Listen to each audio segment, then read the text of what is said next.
नमस्कार, मैं हूं शिवा पुरोहित और आप हैं इस वक्त सागर टीवी न्यूज के साथ। पंचायत और निकाय चुनाव का बिगुल बज चुका है। दावेदारों की दौड़ भाग भी शुरू हो गई।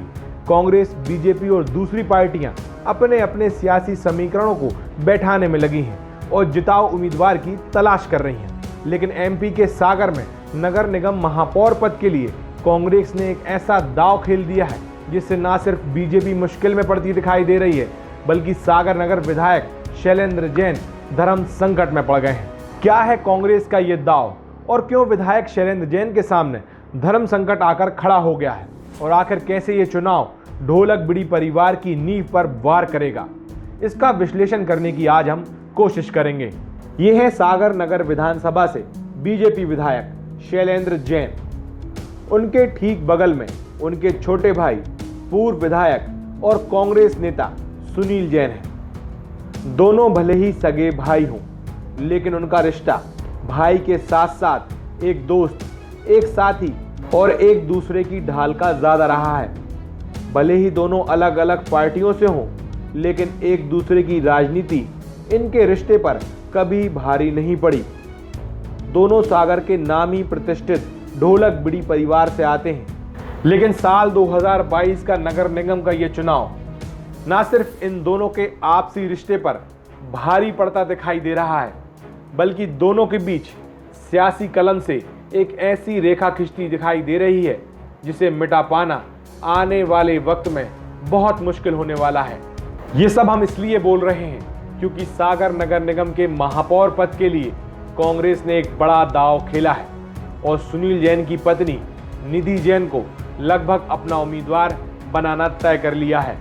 और इस खबर के सामने आते ही सभी की नजर विधायक शैलेंद्र जैन की तरफ हो गई है कि आखिर उनका इस पूरे विषय पर क्या रुख होगा, क्योंकि नगर निगम महापौर पद का ये चुनाव एक तरह से बीजेपी की तरफ से विधायक शैलेंद्र जैन के कंधों पर ही होता है।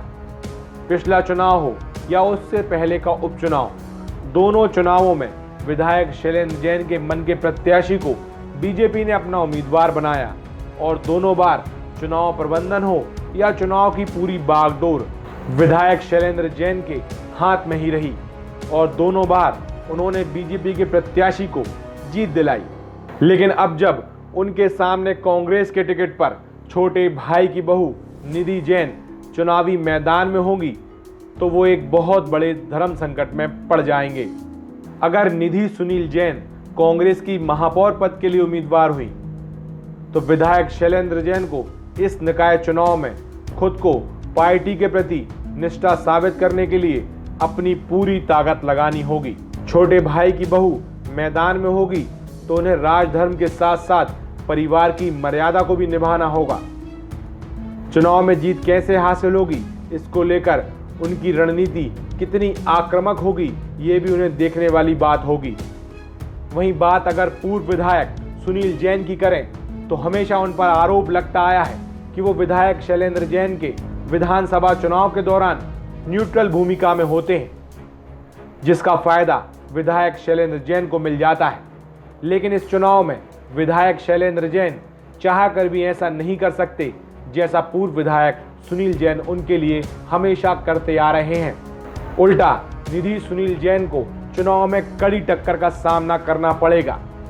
यहां आपको बता दें कि पूर्व विधायक सुनील जैन साल 1993 में कांग्रेस के टिकट पर देवरी विधानसभा से विधायक चुनकर आए थे। तब से आज तक उन्हें एक अच्छे ब्रेक की तलाश थी। वो देवरी से लगातार टिकट भी मांग रहे थे। एक बार टिकट नहीं मिलने पर वो निर्दलीय उम्मीदवार के तौर पर चुनाव लड़ चुके थे, लेकिन उन्हें जिस पॉलिटिकल ब्रेक की तलाश थी वो उन्हें नहीं मिल पा रहा था। साल 2018 के विधानसभा चुनाव में ऐसी खबरें भी सामने आई थी कि कांग्रेस ने उन्हें सागर विधानसभा से अपना उम्मीदवार बनाना चाहा था, लेकिन उन्होंने अपने बड़े भाई के सामने चुनाव लड़ने की पेशकश को नहीं स्वीकारा था। लेकिन इस बार सामने भाई नहीं, भाई की केवल साख है, इसलिए उन्होंने चुनाव लड़ने का मन बना लिया है। देखा जाए तो बीजेपी के लिए सागर नगर निगम महापौर की सीट बेहद महत्वपूर्ण है। पिछले 2 दशकों से यहाँ बीजेपी का ही कब्जा है। अगर ऐसे में कांग्रेस का यह दांव सही बैठ जाएगा तो बीजेपी के लिए ये एक बड़ी हार साबित होगी। निकाय चुनाव में वर्तमान समीकरणों को देखा जाए तो सागर महापौर पद के लिए कांग्रेस और बीजेपी के बीच होने वाला मुकाबला बहुत दिलचस्प होने वाला है। पार्टी पार्टी के साथ साथ एक तरह से भाई भाई के बीच ये चुनाव होगा। ऐसे में बड़ा सवाल ये है कि इस सियासी महाभारत में जीत किसको मिलेगी। आप देख रहे थे सागर टीवी न्यूज़। अगर आपको हमारी खबरें पसंद आती हैं तो सागर टीवी न्यूज़ के यूट्यूब चैनल को सब्सक्राइब करें और फेसबुक पेज को लाइक करें और फॉलो करें। नमस्कार।